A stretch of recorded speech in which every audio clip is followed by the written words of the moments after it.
The horse and I had been having a disagreement since sunrise, and the horse was winning. His name was Reverend, which I found fitting because he had the patience of a saint and the judgment of a bishop, and every time I approached with the saddle, he looked at me the way a minister looks at a man who has not been to church in a very long time. Not angry, just profoundly disappointed. I had been at the ranch for a week and a half by then, and the list of things I could not do had grown longer than any list I had ever made at university. I could not mend a fence post without bending the nails sideways. I could not find the 4 heifers that kept wandering into the creek brush no matter how early I rode out looking. I could not make my father's stove draw without filling the kitchen with smoke, and I could not get Reverend to accept a saddle from my hands without turning his hindquarters toward me in what I can only describe as eloquent contempt. That morning I tried a different approach. I came to the corral with the saddle already on my arm, moving slow, keeping my voice low the way I had read you were supposed to. Reverend watched me from the far rail with his ears forward, which I took as progress. I got within 3 feet of him. I lifted the blanket. He swung his head around, caught the blanket in his teeth, and pulled it clean out of my hands, then dropped it in the dirt and walked to the other side of the corral without looking back. I stood there holding the saddle with nothing under it, and I heard a sound behind me that might have been a cough, but was almost certainly a laugh. The man sitting on the top rail of the fence was old in the way that fence posts are old, weathered past any guess at original color, hard all the way through. He wore a hat that had given up its shape years ago, and a coat that was more patched than original cloth. His boots were cracked at the toes, but clean, and his hands, resting on his knees, were the largest hands I had ever seen on a man that thin. "You the boy," he said. It was not a question. I set the saddle on the rail and wiped my forehead with my sleeve. "I'm Emmett Hale." He nodded as if this confirmed something he already knew and was not particularly impressed by. "Jed Farley. I worked this ranch for your father going on 20 years. Came by to see if the place had burned down yet." He looked past me at the barn with its sagging roof and the corral fence I had patched with wire that was already loosening. "It has not, but it is thinking about it." I did not know what to say to that, so I said nothing, which turned out to be the right choice. Jed climbed down from the fence with the careful movements of a man whose joints had opinions about the cold. He walked to the corral gate and let himself in. And Reverend, the same horse who had been treating me like a bad sermon for 10 days, walked straight to him and dropped his nose into Jed's hand like a dog greeting its master. "He knows you," I said. "I raised him from a colt," Jed said. He ran his hand down Reverend's neck with a sureness I recognized as the same thing I had watched Clara Dawson do with her cattle. Not gentleness exactly, but a kind of authority that came from knowing the animal completely. "Your father rode him every day for 12 years. This horse carried Henry Hale across every inch of this valley. He does not know you, and he does not owe you anything until you earn it." There was no cruelty in it, just the truth, laid out the way you lay out tools before a job. I appreciated it more than I expected. Jed stayed through the morning. He did not offer to help, not at first. He sat on the porch rail and watched me work the way my father watched me, except that where my father's silence felt like judgment, Jed's felt like measurement. He was taking stock, figuring out what I was made of or what I was not made of, which seemed the more relevant question. Around midday, I brought him coffee, and he took it without thanks, which I was learning was a kind of thanks out here. We sat on the porch steps with the October sun thin and pale above the western ridge, and the valley spread out before us in its turning colors, gold and rust and the dark green of the pines that never changed. "Your father was a horseman," Jed said after a while. "Best I ever saw. could read a horse the way some men read a book, and knew what it was thinking before it thought it. I looked at the cup in my hands. He does not seem like that now. No. Jed drank his coffee. The silence stretched the way silences do out here, not empty, but full of something. Wind and distance and the sound of the creek running along the tree line. He was not always this way. When I first hired on, he was a different man. Talked, told stories, had opinions about everything, and was not shy about sharing them. Jed paused, and his eyes went distant the way old men's eyes do when they are looking at a year instead of a landscape. He used to laugh, big laugh, the kind you could hear from the barn.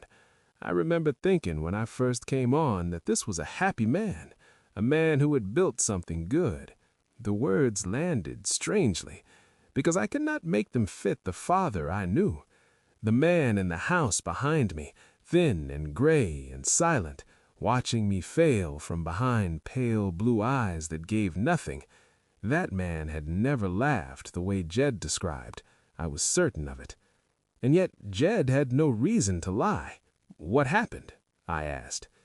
Jed looked at me, then looked away, out toward the east where the Dawson property sat on the other side of the fence line. He seemed to weigh something, turning it over the way you turn a stone in your hand, deciding whether to throw it or put it back. "That is a question for your father," he said, finally. "All I can tell you is that somewhere around the time you were small, something went out of him, like a lamp turned down. Your mother left not long after, and by then the laughing was done." He finished his coffee and set the cup on the step.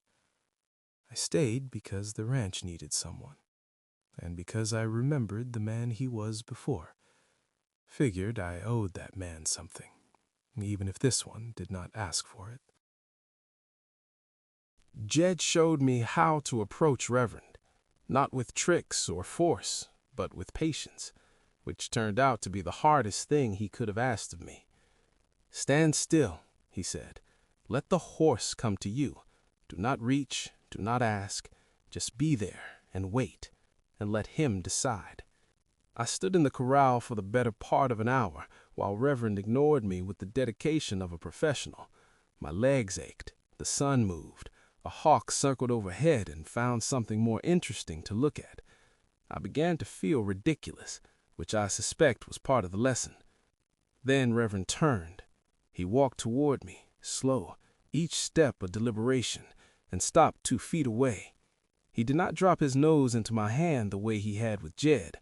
He just stood there, breathing, his dark eye watching me with an expression I could not read. I held still. The wind came down off the ridge and moved through the grass, and somewhere on the Dawson side of the valley, a door closed. Reverend took one more step and touched his nose to my chest. Just a brush, barely a pressure, but it was the first time since I had come to this place that anything had come to me willingly. "There," Jed said from the fence. "Now you are introduced." Jed left before supper. He said he would come by again in a few days, check on the south fence, see how the herd was holding. He did not say he was coming to help me, but we both understood that was what it was, and we both understood not to name it directly. I watched him ride down the track toward town on a brown mare that was older than most of the arguments in this valley, and then I went inside to check on my father. Henry was asleep in his chair by the window, the way he often was in the afternoons. His hands were folded on the blanket across his lap, and in the low light of the sitting room I could see the shape of the man Jed had described, the broad frame that had once carried weight and strength, the jaw that must have been firm when it was not slack with sleep.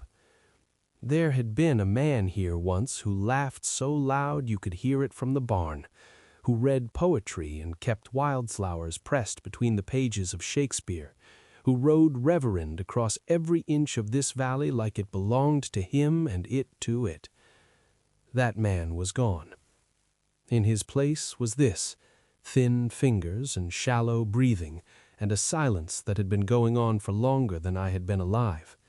Something had taken the life out of Henry Hale, and it was not just age, and it was not just illness. It was something with a name and a history, something the whole valley seemed to know and no one would say plainly. I sat down across from him and watched the light fail outside the window. To the east, beyond the fence line and the creek and the turning aspens, I could see the Dawson Ranch in the distance, solid and well-kept, smoke rising from its chimney into the October sky. Somewhere over there, Clara Dawson was doing the work of her day with the same steady sureness she brought to everything. And I wondered, not for the first time, what it would feel like to belong to a place the way she belonged to hers. Reverend nickered in the corral, soft and low, and I thought about what Jed had said, that my father used to laugh, that he used to be happy, that something went out of him like a lamp turned down. I looked at the old man sleeping in his chair, and I wanted to ask him what it was, what had dimmed him so completely, what had taken the sound out of a man who used to fill this house with it. But he was sleeping, and the questions could wait, and outside the valley held its silence the way it always did, patient and enormous, and full of things that had not yet been said.